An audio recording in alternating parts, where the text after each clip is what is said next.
Before we start the pod this week, we just want to say thank you to everyone who helped us hit our target for the Motor Neuron Disease Association charity.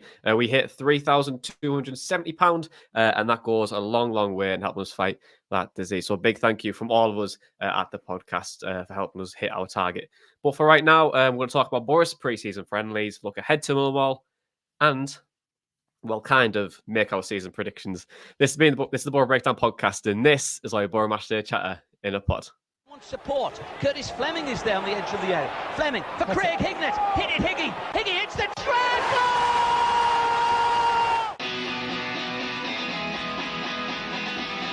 Ravanelli coming alive again. Juninho wants the ball played to him. Ravanelli spots out Emerson!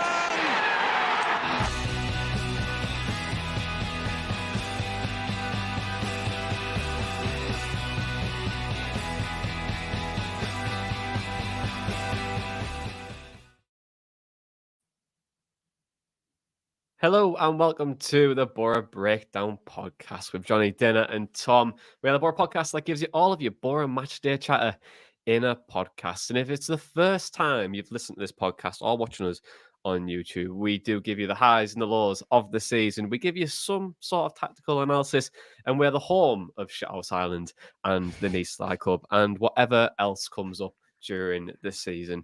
Guys, welcome back to the show. I mean, it's been ages since we've actually last recorded together as a three. We've had a few lowdowns. We've done some low on the way, and we've got some content planned as well. But welcome back. I just want to know how he's feeling about the upcoming season in as many words as you want. And Dana, do you want to go first?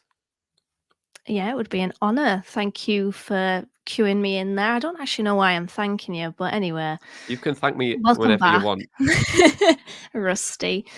Yeah, I'm feeling really chilled, actually. I'm not feeling excited yet because I never really feel excitement in anticipation. It's more in reflection, which is weird. It's like a delayed feeling.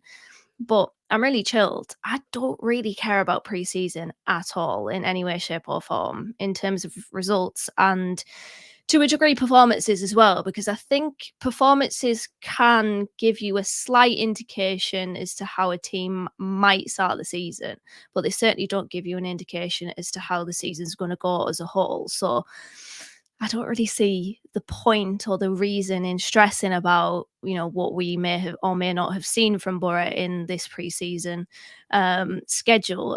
Plus, there are a lot of gaps. Well, a few significant gaps to fill in that Middlesbrough squad, which is incomplete. But last season, we went into that campaign with Matt Bowler playing left centre half and Duncan Watmore playing up front with Tube Ratpom, who was not, highly thought of back then as he is now. So things could change, things will change, and I'm still feeling pretty good about this season, despite a patchy pre-season, shall we say. Yeah, and we'll come on to that in a moment. But Tom, how are you feeling in as many words as you want? Pretty optimistic, to be honest, and I'm not entirely sure why. I mean, it's not entirely based on performances in pre-season or results or anything like that, but I think I've seen enough in the highlights of pre-season to be excited. I think behind the striker, we've got a lot of different depth options and rotation options now that we didn't have last year, and I think that's going to really benefit us this year. And we look an exciting team to watch. Really looking forward to get back to the Riverside next Saturday. And it's such a 180 from where I was at the end of last season, where I didn't want anything to do with football and was just going to concentrate on the other sports. Now I don't want anything to do with rugby league, and the F1's boring because Verstappen wins every week. So yeah, all ready to get back to Boro now. I mean, Tom, I was going to say that's on the F1. I've been watching F2 this morning, and it was very exciting. So maybe we need to, move away from F1 and go to F2 because 3 safety cars, 2 virtual safety cars. Someone crashed in the pit lane. It was fantastic to watch. That's what you want to see.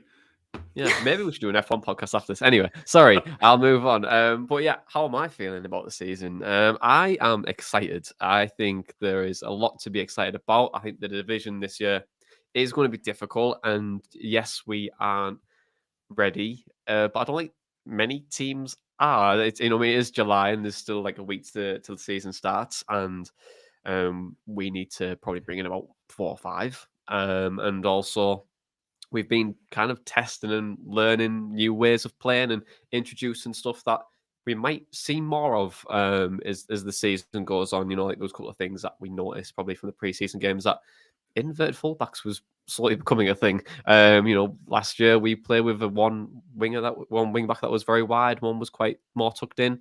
Now they're both tucked in. So just a small tweak, but can we look too much into that? Probably not. It's all about fitness and seeing what works and what doesn't work. But I thought it was relatively quite exciting just to see us back on the pitch, and hopefully when the injuries come back as well, it'll be all rosy once again. But let's talk about a little bit about preseason, because I don't want to spend too much time on it because it doesn't really make too much of an impact. But obviously we drew 2-2 yesterday with Alger, and then we played Vitara, Hartlepool, York, Rotherham, Betis, Bradford.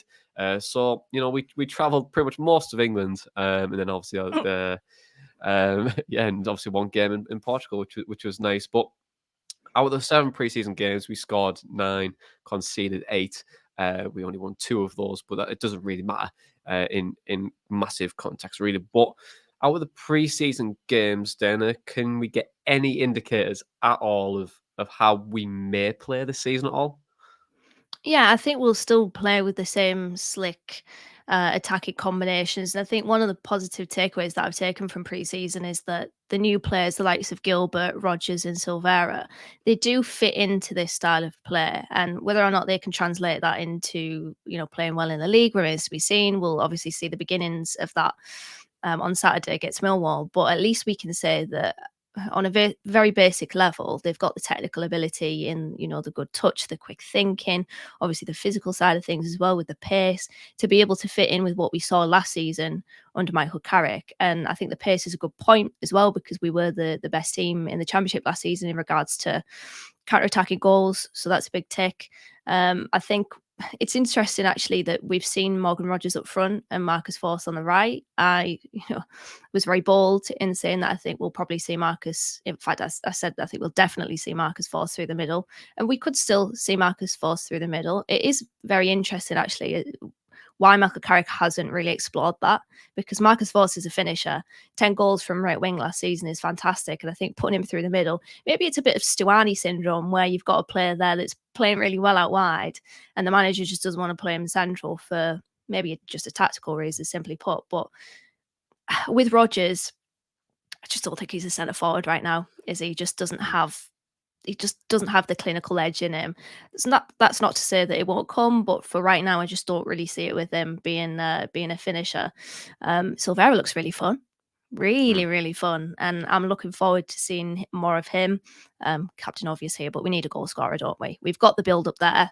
That hasn't, we haven't moved far away from it. We still have the very, very good, very exciting combinations and patterns, but we need a goal scorer to finish that off, because at the end of the day, if you've got the build-up but no end product, then the build-up very quickly doesn't become that relevant. So, yeah, I still think we'll play with that Michael Carrickness to the team, where, we are quick on the counter and we can, he gives the players freedom.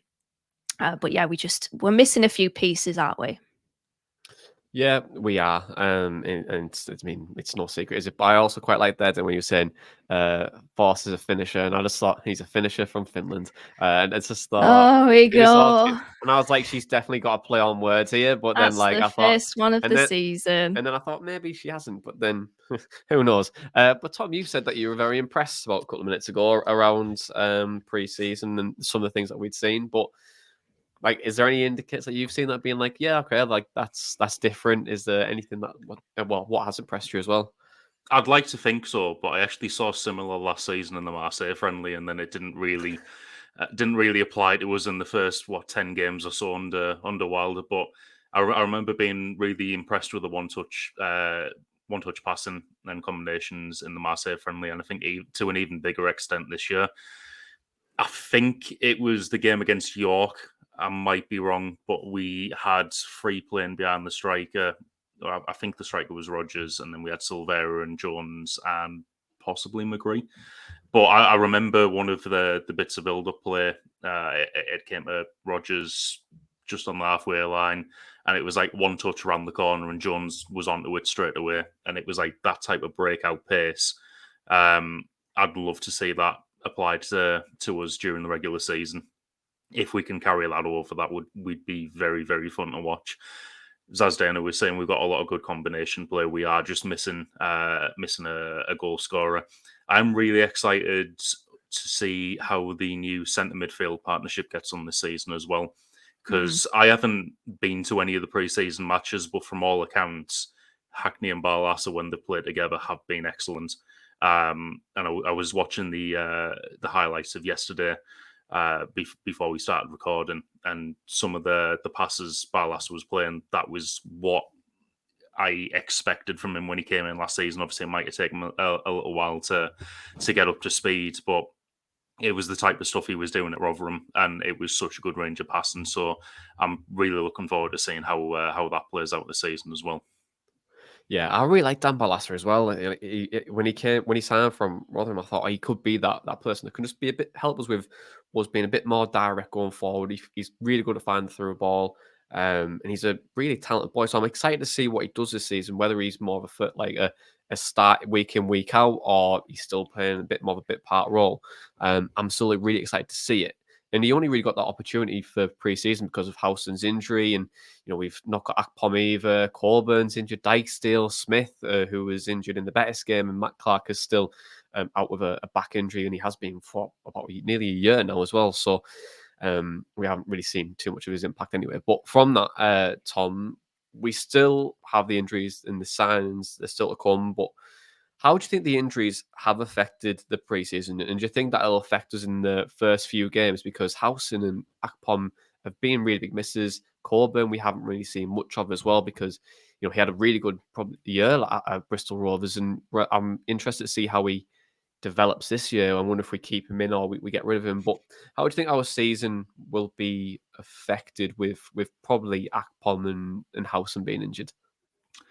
I think in the early stages, it's probably just going to be a bit more difficult for us. You asked there how our pre-season's been affected with all the injuries. It just probably means that we can't put out our first choice 11. We couldn't do that yesterday. We had to make some changes. McNair going right back and having to be a bit careful in other areas. Obviously, Coulson went off at half time. Fry went off shortly after within the second half. So we did have to be very careful. It's maybe resulted in some players not getting as many minutes as they would have done, but hopefully by the end of August we can address it.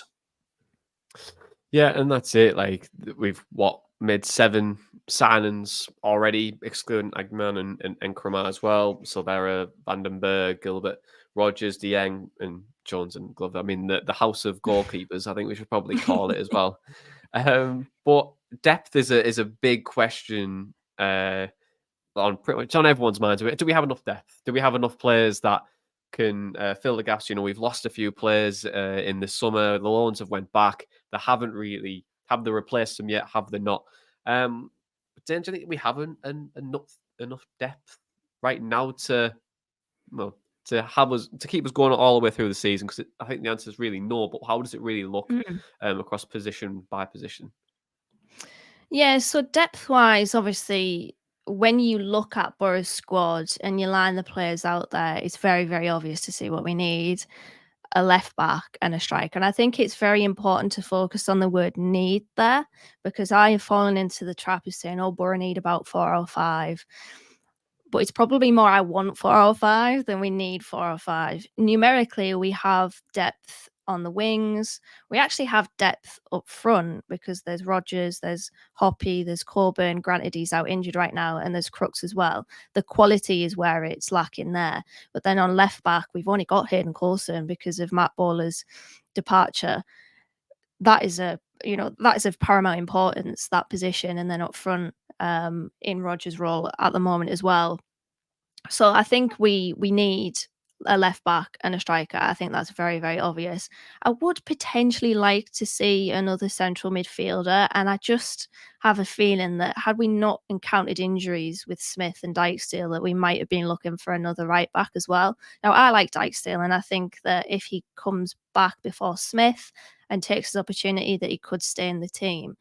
But there's just something about that position that I can't help but think we could probably improve on and bring somebody else in, but that is not a priority. The priority is on the other side of fullback with only Hayden Coulson there and then Rodgers as well. So we don't really have the depth in some positions. And then in Akpom's role, the number 10 role, we've got obviously Akpom himself, who's injured, a really big worry, a really big concern that he spent all of pre-season out. Then you've got Gilbert, then you've got potentially Crooks. That is a weak position too. So obviously there's work to do. There's absolutely no getting past that. Do Boro fans trust the recruitment team? Probably not, is the answer. Probably not. They did well last season. They did. But because it's not been a consistent theme, it could just be an anomaly.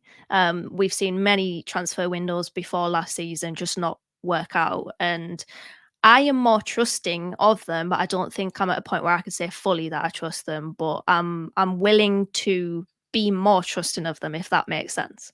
So hopefully we can, I do think we will fill out the positions. Whether or not those players that we bring in will be good enough remains to be seen, but yeah, I have confidence that we can have more hits than misses. It's interesting. Tom, what do you think? What do you think about the signings then? Do you think the recruitment teams hit the mark so far? And are the good signings? What do you think? I would say they have. I think based on what we brought in last season as well, you know, the likes of Lenihan, Force, even though he only started as a development striker, and then you know, once Wilder had actually got into the team, and then looking at, you know, January, we had Giles, Archer, Ramsey. They were all good. No, not Giles. Sorry, that was summer. But we had Archer, Ramsey. That was, you know, good business in January. Got us through to the end of the season. Gave us a good chance of going up. I think we will fill the positions that are needed, which I think are left back and striker. I'd actually say at the moment, striker's more of a priority in my eyes, just because we're making the chances in pre-season, but no one's finishing them. And I think, especially this week when Giles Salutin was announced and everyone went into a bit of a meltdown going, how are we going to replace all these assists and stuff like that? We've got Barlasser in centre midfield, who had a very similar number of assists to Giles last season, albeit all from Rotherham. But if we can get him playing to his best, then we're replacing those assists just from elsewhere in the team. So I don't think we're going to go out and replace Ryan Giles exactly at left back and you know, create all these chances. It might be a more well-rounded left back that we bring in, but really priority at the moment has to be a striker, and it has to be a good striker to put away some of the chances that we are creating. Because I think the attacking midfielders that we brought in, we do have the skill there to up our chance creation this season. We just need someone to finish them. Jumping off on the back of that point, Tom, I think that's a reason why I'm not entirely mad at Boro not spending between 4 and 5 million on Ryan Giles, because I feel like it doesn't really line up with the recruitment that we've seen. We've picked up players for fairly minimal fees, and I feel like if we are going to spend between 4 and 5 million, we'll spend that on a striker, not on a left back. We could probably get, and it's easier for me to say this, I'm not a recruitment, I'm not part of a recruitment team, but we could probably get, as Tom said, a more well-rounded left back for much less than what Ryan Giles is costing. Plus, we simply cannot compete with the Premier League team. It doesn't matter what you think of Luton Town as a football club, they are better placed than us right now. A Boro are a bigger club than Luton, yeah, but they're a Premier League team and we're not. We can't compete with that. So I'm actually not mad that Boro haven't tried harder or haven't, you know, spent big or reasonably big on Ryan Giles, because I just don't think it lines up with our transfer policy. And we'd be better off spending that amount of money on a striker, because it's a premium position and you're probably going to have to pay that much for a decent striker anyway. Yeah, you have to. And obviously on the left back thing, it was Alex Bangura who was the one that was linked, wasn't it? And we did the comparison via StatsBomb, and he stacked up really well. And he was what, 300 to 500k was it? It was The 500k, report I yeah, got? $500,000. Yeah. So last it's year of his insane. contract, and Yeah. They much got better. relegated too. Yeah, so exactly. So Fits there's, the model. fits the model, has a really good and similar profile. So if he was to come in, does that fill the gap? But Tom, your point about Balassa was a really good point, and the fact that we might see a tweak in how we play this season. Maybe we have inverted fullbacks that helps become more I have more central control, and then you might see us play through teams rather than just try to get the ball out wide to the left back or the right back and get the ball in the box. So we might see changes, and we don't really know how short Boro are until probably about 12 to 15 games in. I feel like there's the first 10 games of a championship season, very unpredictable. They don't really mean too much. And you can still go on an insane run, probably around October, November, December time, and still Like end up we in a did last really good, season. like exactly what we did last season. And on the signings as well, I think what I do like about what we've done is that players can play in different positions. Like Rodgers can play on the wing, Silvera can play up top. You can put them in central position. Alex Gilbert, depending on how he's feeling. If it's Alex Gilbert, he can play on the left or up front or Cam. You know what I mean? So it depends. We've got rotation and players can play in different positions, and I think that does fill the gaps to some extent around cover.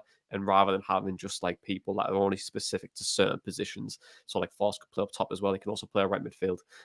So it's really interesting to see how we're approaching the recruitment this year.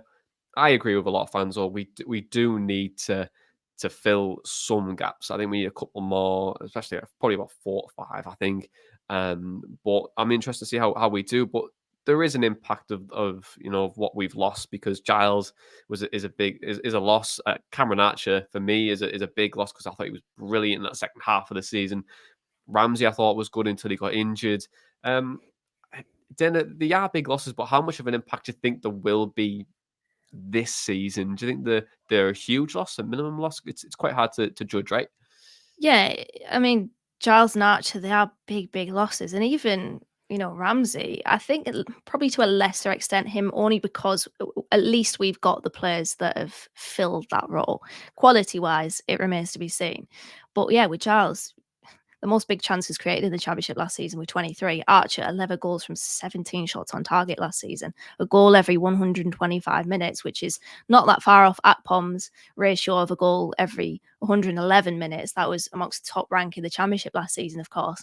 So that's going to be difficult. You're taking out a lot of goals there, and a lot of chances created. I think Tom's point is very, very good and mustn't be understated, that Dan Barlaser was very high in terms of chances created last season, and he is someone with that creative flair. His balls in behind are fantastic. We've already seen a little bit of it, of Dan Barlaser in a Boro shirt, where he threads those through balls in, where you wouldn't usually think that someone would see that type of pass. I think Silvera also in pre-seasons looked pretty good in regards to feeding through chances to the likes of Rodgers and Co. So I think we've got other players that can step up. I even think the likes of Hackney could potentially maximise his creativity next season. I think we might see either more chances created, more expected assists from Hackney next season, or more goals. I know he scored against Auxerre, but it was it was funny the way that it just looped up and beyond the keeper, who was fuming. His reaction to that was quite comical, actually. He was pissed. But yeah, it's obviously they're going to be big misses. Let's not rewrite history here and say that, Ryan Giles was crap defensively. He actually improved defensively towards the back end of last season, but Ryan Giles was not in this Middlesbrough team to be a defender, if that makes sense. He was there to create chances, and that's what he did. And probably the best left foot that I've seen at Middlesbrough since one of my all-time favourite players, Stuart Downing. So, it's been a while, and I don't think we'll see somebody of that exact ilk again. So next season, I feel sorry for whoever picks up that position, because they're automatically going to be compared to Giles. You just can't get someone like him, in my opinion, with the quality of his deliveries. It's very unlikely, I think. Probably less likely than replacing Cameron Archer, because he had the holy trinity of striker attributes. He was explosive, he was quick, and he was a finisher. So that's going to be even more difficult to replace. But yeah, they're going to be huge misses. They really are. It's just, can we replace them? And actually, the final point on Archer. Archer's probably the type of player that you don't replace outright. You replace with different attributes. I remember when Jack Grealish left Villa, and I was listening to one of their the people on their board talking about, we can't replace Jack Grealish outright. We need to replace him with different types of players, different attributes within players.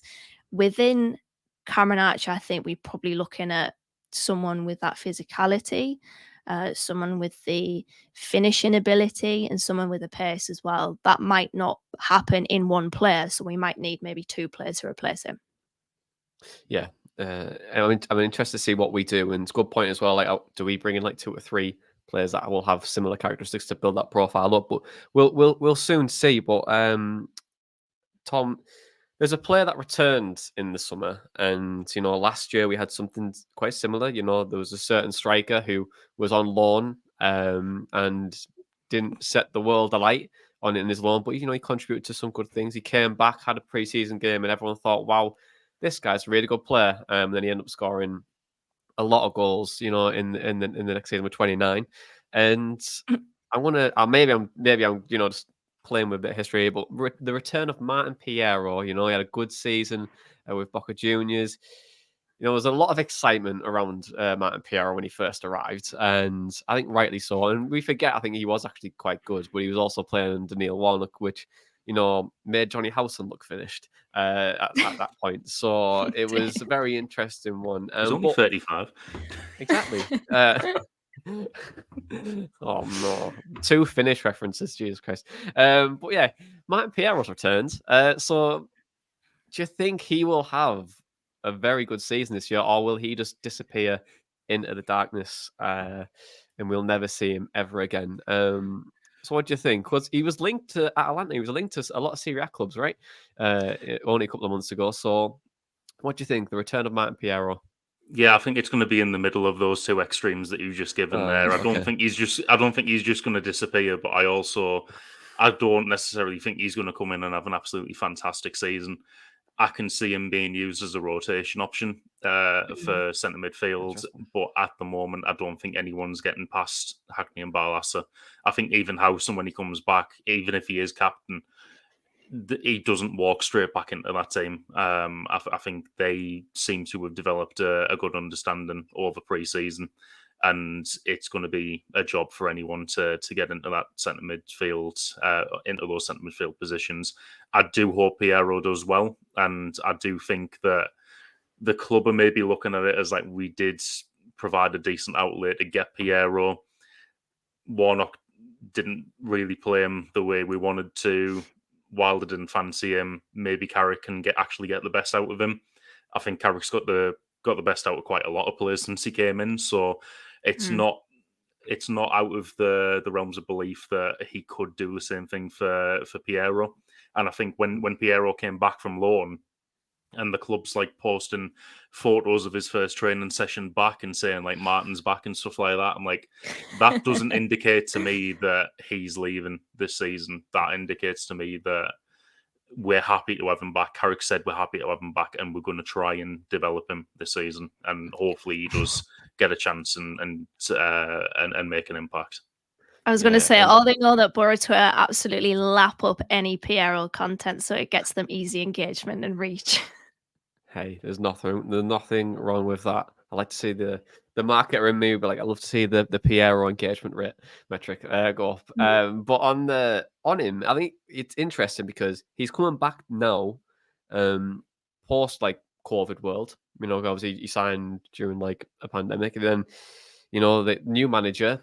There's quite a few different players and faces around the group. He's had another year of experience in football, which he seems to have really settled back in at Boca, and he's coming back, and I feel like he's got a point to prove as well. I think he's signed for a couple of million. He wants to prove that he can play in European football. There's a lot to kind of say, well, Martin, this is up to you now. We can try and develop you, but it's pretty much on you to try and break into this team. And I would like to see him in that number 10 role whilst Akpom's out. Appreciate Akpom is training back with the squad. There's going to be time where he's going to get his position back, but I'd like to see him in that 10 role just to give him a bit more freedom I know he's played in more of like that one of the pivot roles, but I'd like him just a bit further forward. Just give him the freedom that he wants to have, and just see how he can play. So I'm very intrigued to see if he can take advantage of that, and we can, if he does well, then we could maybe push Akpom up a little bit and just see how it would work. But it's on Martin, isn't it? It's on Martin to come in and hopefully make a difference again. But then there's another loan player that's came back, and it was quite a bit of a strange one because he signed a new deal. And if you haven't watched our loan and away video with Guy from ABZ podcast, yeah, they didn't really give him a massively glowing reference. So it was a bit of a strange one to see him come back and sign a new contract. I think Gary was saying that he was pretty much stunned that he signed a new deal. So was I. But he's been playing. Mark Bowler has now gone. And there's only one real left back left at the club, and that is Hayden Coulson. So what do you think? Do you think he's going to be first choice? Do you think we're going to replace him? What's on your mind?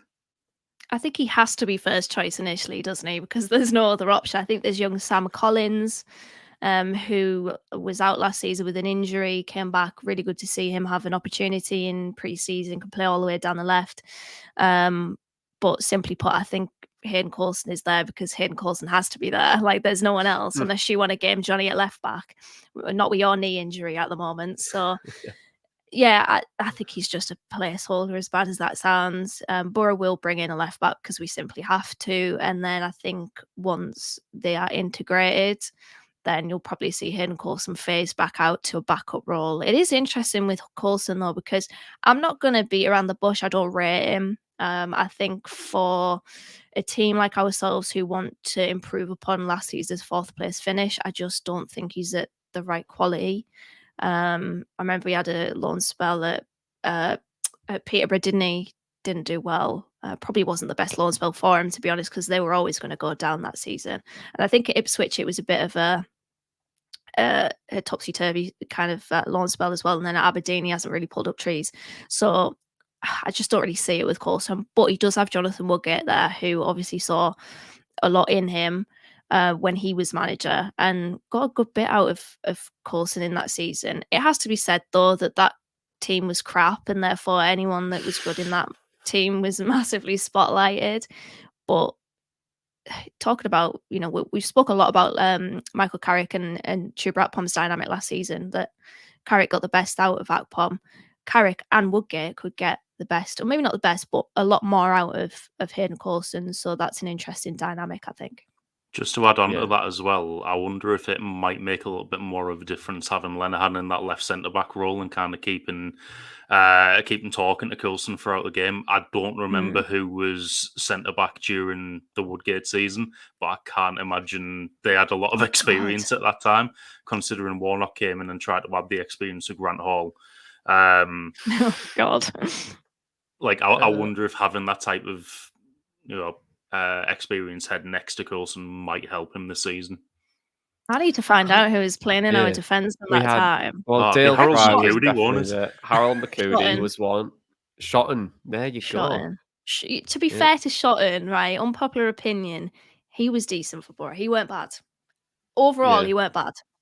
I was so excited to see him play under Pulis when we had him on the long throws and Aidan Flint in the team. I thought that was just guaranteed goals. Yeah. Look how that turned out. Look how that turned out. Not very well. But we spoke about incomings, outgoings as well. Do we see many outgoings happening until the end of August? Like, I know we've got to add quite a few faces to the team, but there's going to be some that probably need to fund that. So, Tom, what do you think? Is there going to be many outgoings? Who's the most likely ones for you? Most likely one I would have to say is probably Paddy McNair in his last year of the contract. We still don't know his best position, and he's one of those players who was always kind of like he's linked to other clubs in the Championship or like lower Premier League consistently. So I think if we ever were going to sell him and kind of cash in, it would be this season. I mean, watch us get off recording this and he'll sign a new contract. But I think if there ever was the time for it, it would be this season, and then that would obviously help us with the rest of the transfer window as well. Dana, what do you think? What's yeah, yours? I agree on McNair. I think he was one of the three that I said on one of the previous episodes that it's maybe time to evaluate the future. One of those was Matt Bowler. He left. One of those was Still Fry. He signed a new contract. So what Paddy McNair will do, I'm not so sure. Matthew Hoppy, he's an interesting one. Do you ever just sit back and think, what's Matthew Hoppy's purpose in this team? Because I I wonder don't if know he his asked that old position. question, to be honest. That's a very deep question to, Yeah, get to some ask Jay on Shetty podcasts on. a Sunday afternoon. You go, Why is I'm not gonna Matthew lie. Hoppy? Yeah, why is a Matthew Hoppy? Like, Yeah, why does he exist?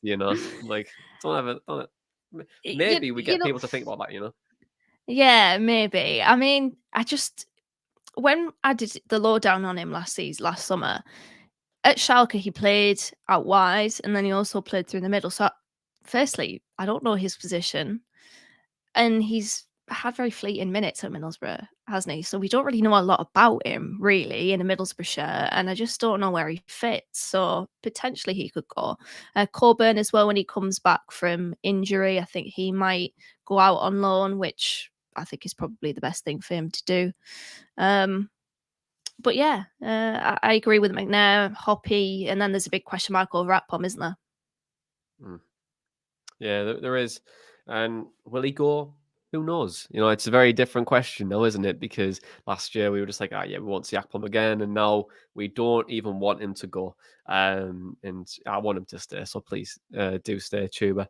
But in terms of like Coburn, though, I think if he has the opportunity, I'm interested to see if he takes it. I really am. I think he did really well at Bristol Rovers last year. We're a side that creates plenty of chances, and he's someone who's very good in the box. We've seen that his finishing is quite good. So does he get a chance? I'm very interested to see if he does. Would I give him a chance if he's fit on Saturday and he's raring to go? I probably would throw him in, especially for the first few games.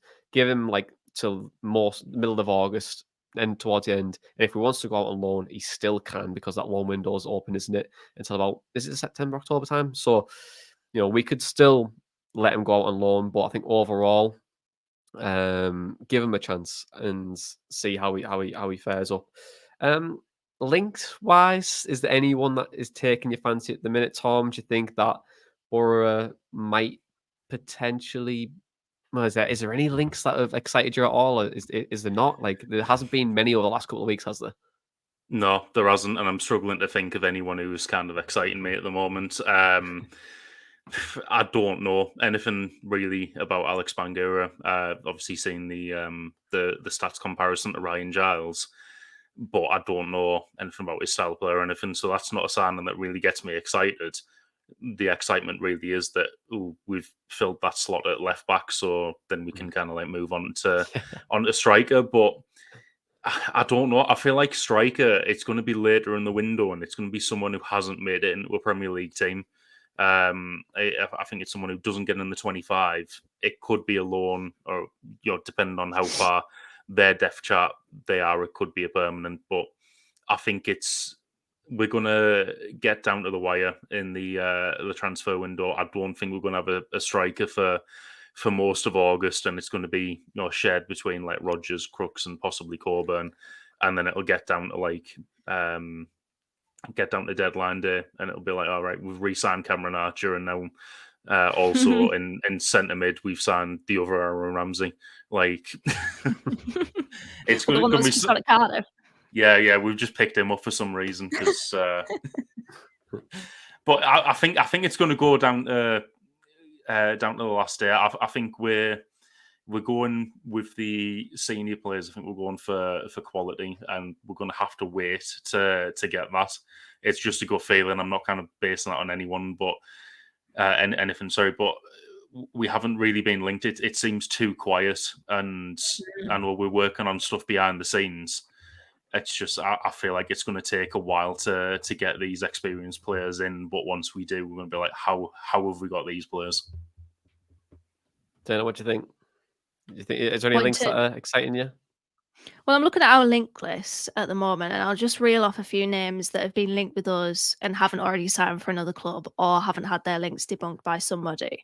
There's Novatus Miroshi, who's a left back from Zulti Waregem. There's Chris Willett from QPR, Ross Stewart from Sunderland, Akor Adams, who's a striker from Lillestrøm, and Alex Bangura, who's a left back from Canberra. In all honesty, none of them excite me. Like Chris Willett would if we hadn't already brought in wingers. Like signing Chris Willett would probably just be signing someone for the sake of it rather than signing them for. Yes, he'd improve the team in terms of quality, but as I said, we've already signed wingers. We don't need Chris Willock, if that makes sense. And then Ross Stewart, I would love Ross Stewart at Middlesbrough, but he's currently out injured, so he's missed all pre-season, and I think he's back in September. So you sign it, if we do sign him, and he's been a long-term target of Boro's, mind you, then we'd be signing an injured player who, much like Atpom and much like Howson in part, have missed pre-season. So I'm not sure on that. And plus, he would go for a big fee as well. So an injured player for a big fee. There's something sus about that. Yeah, it screams January signing, 6 months left on his contract. Boro needs some extra firepower, and you take it from your rivals. But who knows? You get a good fee from there. But let's move on to predictions, because I think like everyone, even the listeners, are here for our season predictions. And now, look, last year we had to revisit it in September because so much changed at that point. But this year, we're going to stick to it. I feel like, we got to stick by our predictions, and some predictions were horrendous. Some were great, but who knows? We're going to go for it. But the first one I'm going to ask is for your predictions is where do you think Boro will finish? And now I know that we have to make signings. I know things can change. But where do you think, if you had a gun in your head right now, where do you think Boro will finish? You've got to have your answers. So, Dana, where do you think Boro will finish this season? I think we're going to finish second. And that might be incredibly stupid of me. People might think, Dana, where have you plucked that from? But for all of the focus on what Boro don't have, I think what has been glossed over is what we do have. We have a fantastic manager in Michael Carrick. We really do. And Tom made a good point earlier that we've seen Michael Carrick get the best or better out of a lot of players. Akpom, Hackney, I think McGree improved under him. I think we saw a lot more out of Tommy Smith than what we were expecting under him. I think in terms of defensively, Lenihan and Fry, both individually and collectively, have improved under him. So I think that's a really, really big factor and a big reason as to why I'm optimistic. And I just think we play football that is really good and really effective. And yes, we've got players there, and or we don't have players there in the likes of Giles and Archer and Ramsey. But as I said earlier on in the show, I think I have more confidence in the recruitment team now that we can replace them. And this is the Championship. Honestly, it is not out of the realms of possibility that Boro will get promoted automatically. I still think there's a lot to be optimistic about, and I'm not getting too bogged down in what we don't have, because I believe that come the end of the window, we will have it. It's so boring to do predictions based on the present, because we're not going to be stuck in this time where Boro don't have a striker and a left back. That's not going to happen.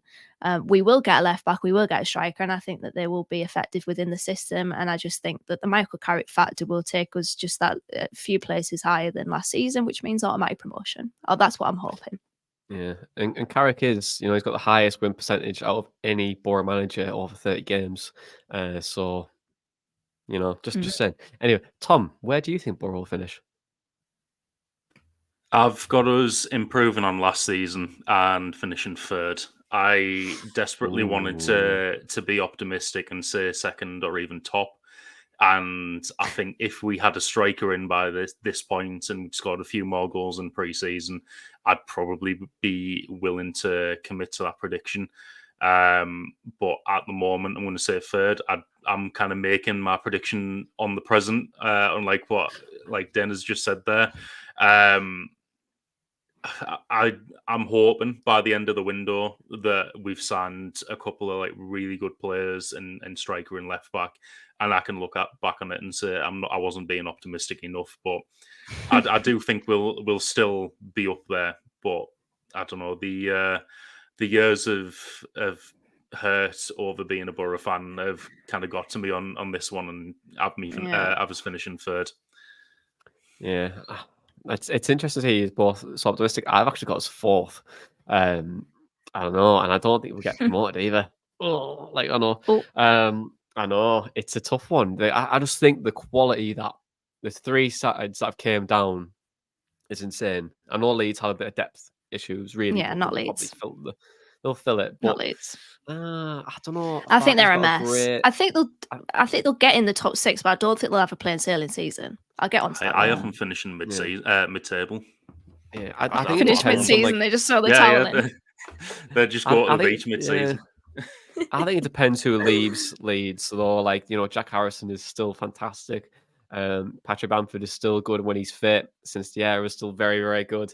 It depends who wants to be there, isn't it? So with them, but Farke's like a fantastic manager, like at this level. So if they're able to add and they don't get rid of the players, don't get rid of quite a few more players, then I can't look past Leicester, Southampton, and Leeds. But Southampton's squad. I looked at their 11 yesterday or today, and I was like, how is that team even in the Championship? But they are.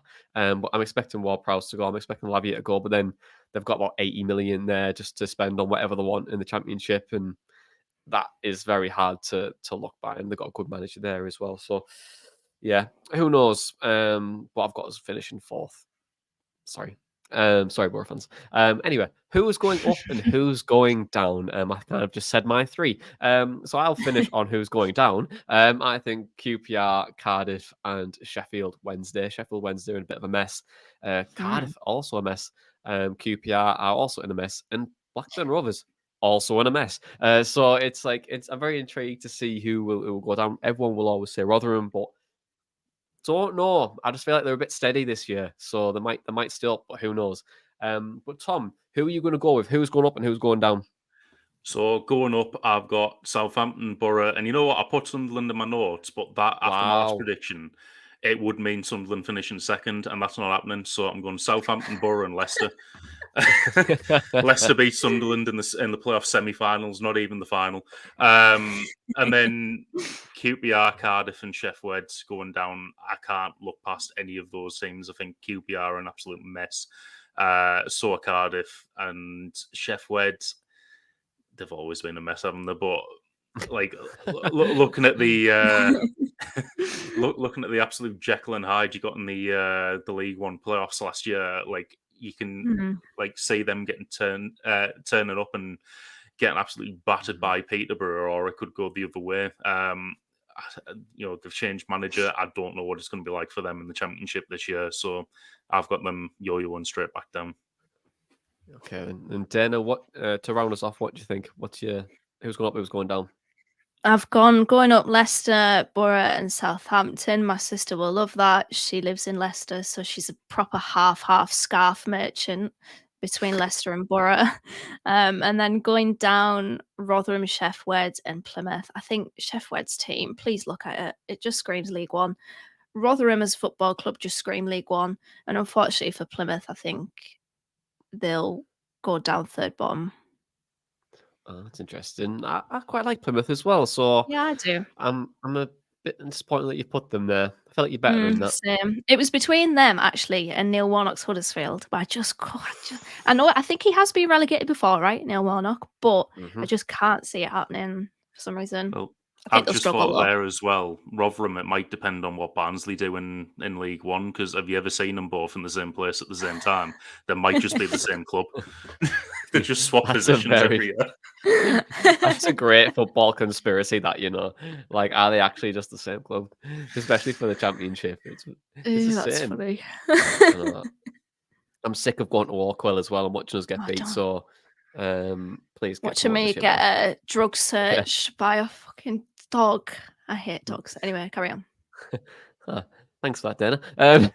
Next thing, we're going on the surprise package team of the season. So surprise package could be anything. It could be what was in Dana's pockets at Barnsley for a dog to A lip balm. It was a lip balm. Yeah, And a pen randomly. Yeah, whatever. It could be anything. But anyway, I'll stick with you, Dana. What is going to be your surprise package team with this season this year? I've approached this slightly differently because I'm saying Ipswich, but in the opposite way that people would think. I think a lot of people that have predicted the championship this season have gone quite big on Ipswich, but I'm not. I think a big reason as to why I feel like they could do well is Kieran McKenna, but I don't think Kieran McKenna is going to stay there for the whole season. I think how I see the season panning out for Ipswich is that they'll do reasonably well. And then another team like a Leeds will be doing terribly. They'll be flopping like mad. And then they'll sack Farker. They'll bring in Kieran McKenna. And then Ipswich will crumble from there, I think. Because if Kieran McKenna does well at Ipswich, then I just don't think he's going to stay there because he'll be poached by another club, in my opinion. So I think Ipswich might surprise people in that I just don't think they're going to be as high as other people are predicting them to be. What's interesting? Tom, what are you going to go for? Who's your surprise package team of the season? Well, I'm already thinking about the surprise package reactions to this pod we're going to get now. Dana gets drug searched at grounds and hates dogs. Some of the comments I'm going to get. But surprise package team of the season. I've gone with Neil Warnock's Huddersfield. I just think it's written, isn't it? As much as you're going to hate that, Johnny, I think they did extremely well under Warnock's tenure last season. If he can carry that over into this season, it's just written in there. It's going to be his last job again, and he's going to get them in the top half somehow. Yeah, and on 6 points over Boro.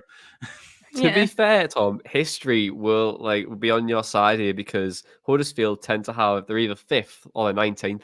Like there's no in between, and like the finish. Millwall. Well, that's it. So the finish was 18th, 19th last season, and they were in the playoffs the year before. So it's playoff time, baby, for Huddersfield. So good luck to them, I guess. But I'd hate that. So much. Anyway, I'm going Bristol City as mine. I just think they need a little bit more depth, and they need to sack Nigel Pearson, but. They've got the squad. They've got the squad there to do it. They do. McCrory, we just signed from Aberdeen. Rob Dickey's a great sign. Knight from Derby, also a great sign. Alex Scott's still there. Cormac up top. Tommy Conway, he's the sounds industry like a plan. singer, He but just spawns from nowhere and starts scoring goals. A country singer. It does. It does sound like a country singer. Dolly Parton featuring Tommy Conway. That sounds like a banger. That sounds like it actually happened. Yeah, definitely. definitely has a cowboy at home. Anyway, I genuinely think they need to sack Nigel Pearson. I think he's holding them back a little bit, but they've got such a good squad. If they just keep adding 2 or 3 more players there, that is a playoff team. And just I'm expecting them to start really well, and then they'll do the thing they do every year where they have 14 games where they just don't win. I just don't know how they keep doing it. I honestly don't. But yeah, they're going to be my everyone surprise. On the pitch is trying to spot where the camera is in that stand, and they just get a bit distracted. Yeah, that's pretty true. Anyway, I'm going to move on from that because I will just digress into something else. But Boro Young Player of the Year. So this could be anyone who is probably under the age of. What's the age? Probably 23, 24. Yeah. 22? Anyway. Yeah, but we're still under 23 because under 23 is so. Anyone under that age will get the award. So Boro Young Player of the Year. Tom, who are you going to go for? I'm just making myself there. Sammy Silvera. I think looking at what he's done in pre-season, and it's the only thing I'm basing it on. But as Dana said earlier, he looks a very fun player.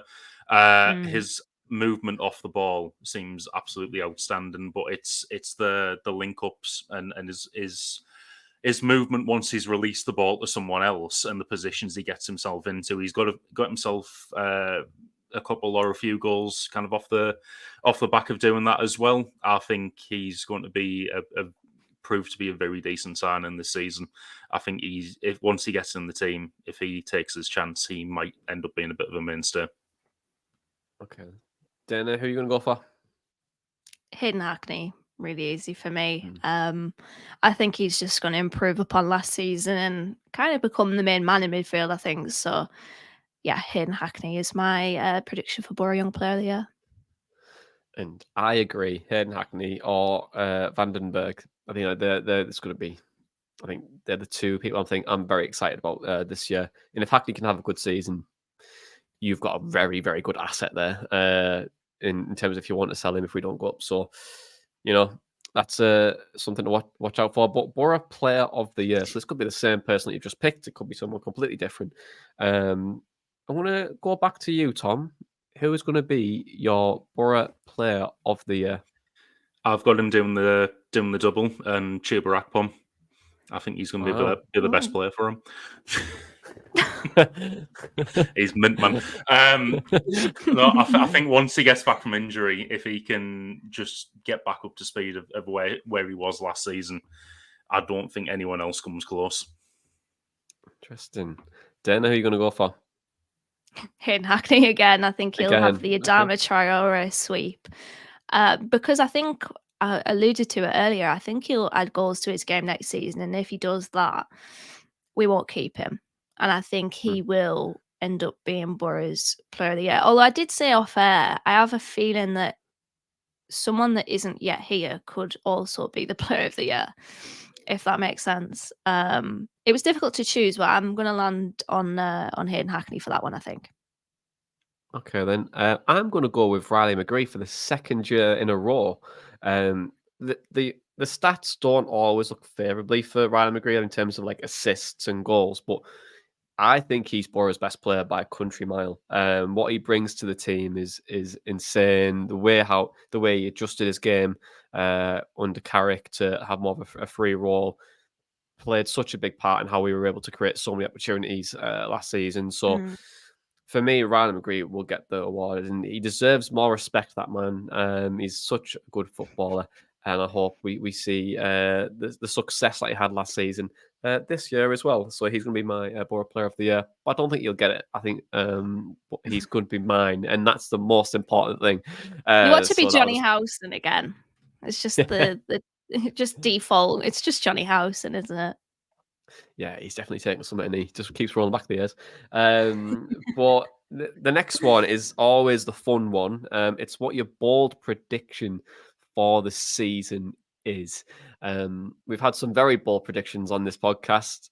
Majority of them haven't came off.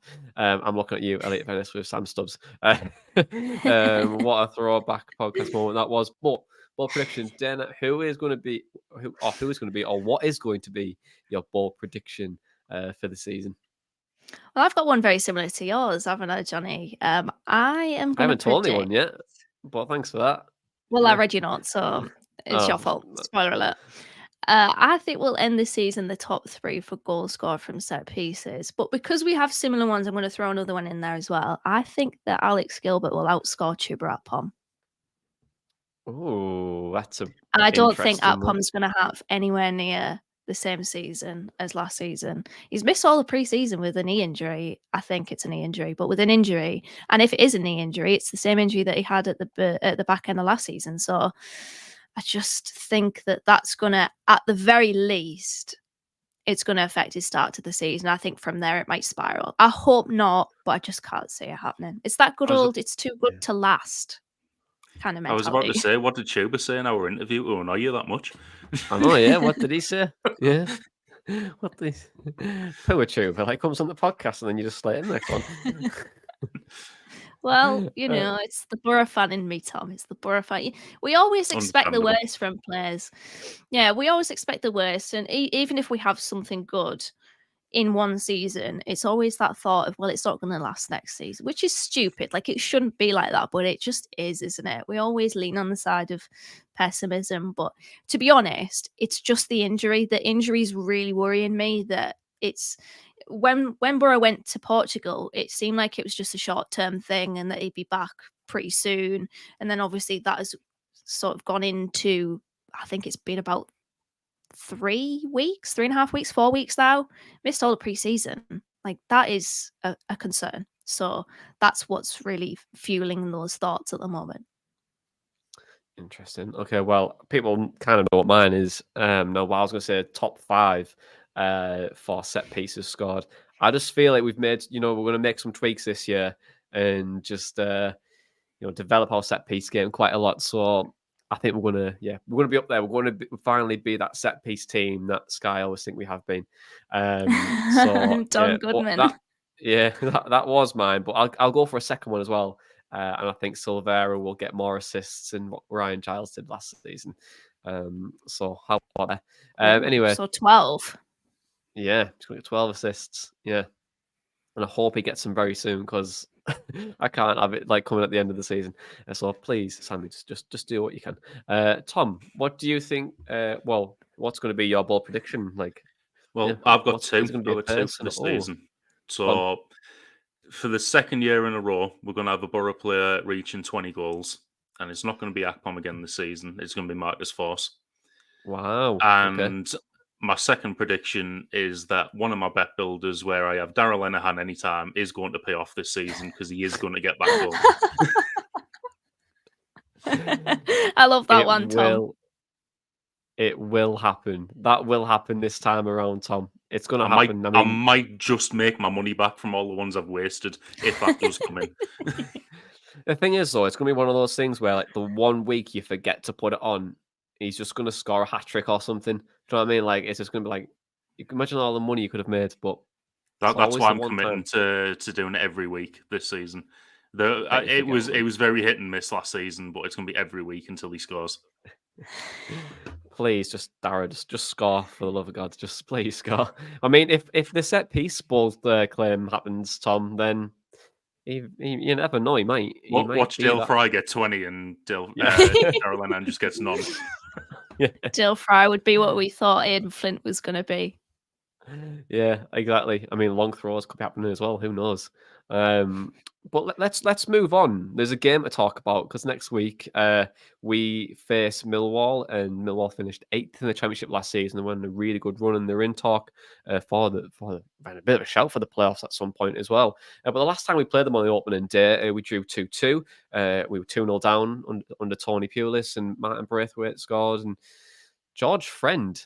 Actually, no, it wasn't Tony Pulis. It was under Gary Monk, wasn't it? Yeah, Gary Monk. Yeah. Oh, yeah, where Martin Braithwaite scored, and then George Friend on a 90+7 minute equaliser salvaged a point at the Den for us. But a lot has changed since then. And to get us up to speed about Millwall, we spoke to Dan from That Millwall Podcast to get their thoughts on the summer, the game, and their season.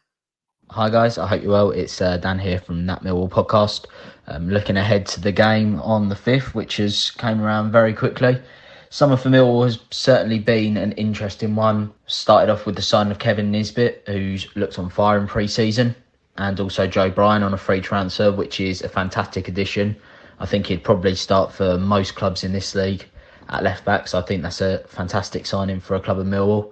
And then we was hit with the very sad news of the passing of our much loved chairman and owner John Berylson in a terribly tragic accident.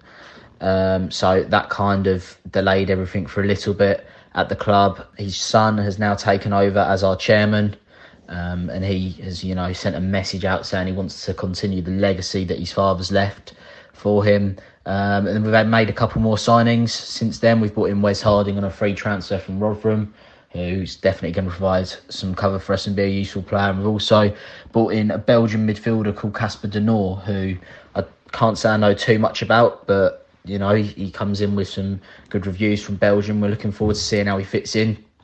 My feeling for the season ahead for Millwall, I think we need to try and put the playoff heartbreak that happened for us at the end of last season behind us. That would be key. I'd like us to try and make a challenge to the top 6. I do think we're probably maybe 2, maybe 3 players short of being a top 6 team, but the Championship's incredibly unpredictable. So, we've definitely, I would back us to be in there with a chance again this season. Our key players to the game are the mentioned Kevin Nisbet at the start. He's, as I said, he looked on fire in pre-season, hoping he can carry that the form over to the league. Also, keep an eye out for Romain Esse. He's going to go and be a start in the future. He's looked unbelievable in pre-season, got a little bit of game time towards the end of last season, and I'm sure he's going to be seeing plenty more game time this season. He will definitely play for England one day. And the last player is the Bermondsey Bergkamp, Zian Fleming, if he's still with us. He's been linked with a move away, but I'm sure many Middlesbrough fans will know him very well after he scored a brace in our 2-0 win at the Den last season. And my prediction for the game, I don't really remember Millwall getting too many positive results up at Middlesbrough in my recent memory. I think we won up there about 10 years ago, but nothing too recent. I can't see. We're usually a bit crap away from home to start the season. So I do think Boro will win this one. I think it'll be a close game. I'm going to go with a 2-1 Middlesbrough victory, just because I don't think we are the team we quite were defensively a few years ago. But looking forward to getting it going, and thank you for having me on your podcast. Thank you very much for that, Dan. Interestingly, he's given Middlesbrough a 2-1 win. But what are your predictions, guys? Everyone's falling apart on Twitter. The worst is going to happen. We're going to get beat 20-0. But what's your predictions, Dana? What are you thinking? Good old Boro Twitter in the off season, eh? You know what? I'm going to echo Dan and say 2-1 Boro. Goal scorers. Who's going to score the first goal of our season? I think Darragh Lenihan from a set piece. Yeah. No, I'm going to go Hackney. I think Hackney will, and then I think Force will score as well. And we might see the first knee slide of the season in this game as well. Yeah, get the rating cards back out, get them dusted down. Got some knee slides to talk about. Tom, who are you gonna predict that scores the first goal? But then also, what's your predictions for the game as well? Well, prediction for the game is 2-0 Boro. And goal scorers, I'm going to go Matt Crooks and Sammy Silvera. Matt Crooks, yeah. Ooh. Crooks is a good shout. Yeah. I'm going to change Force to Crooks. Oh, interesting. So Hackney and Crooks. Yeah, I can see Crooks playing up top this game as well. I can just see it. He played up there before. He did a good job as well. And you're playing against a Millwall side that sometimes a kind of pigeonhole to be a bit direct, but just seems like he could fit there. You could have Argentinian Martin behind him, and it'd all be all fun. So Argentinian Martin. Yeah, it's good, isn't it? But yeah, I'm going to go 1-1 draw, I think. And it's going to be a difficult one. I like us to steamroll, to be honest, and win 3 or 4-0, but I'm not too sure. What do I do? Do I say 3-0? Or do I go 1-1? Who knows?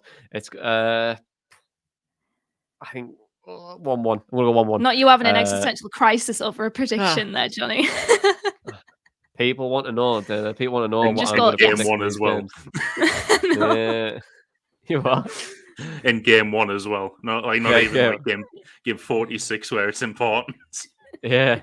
Well, I was going to say, I think we'll start the season relatively quite slow as well. So, and then go on a bit of a decent run.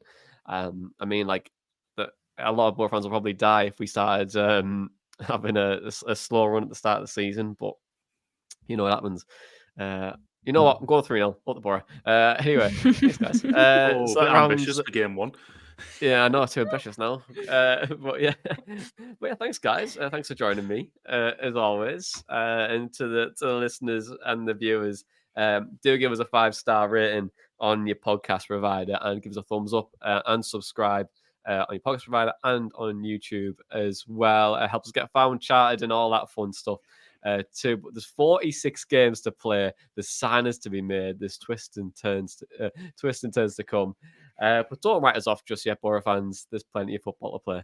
This is the Boro Breakdown Podcast, and that was our Boro Matchday Chatter in a pod.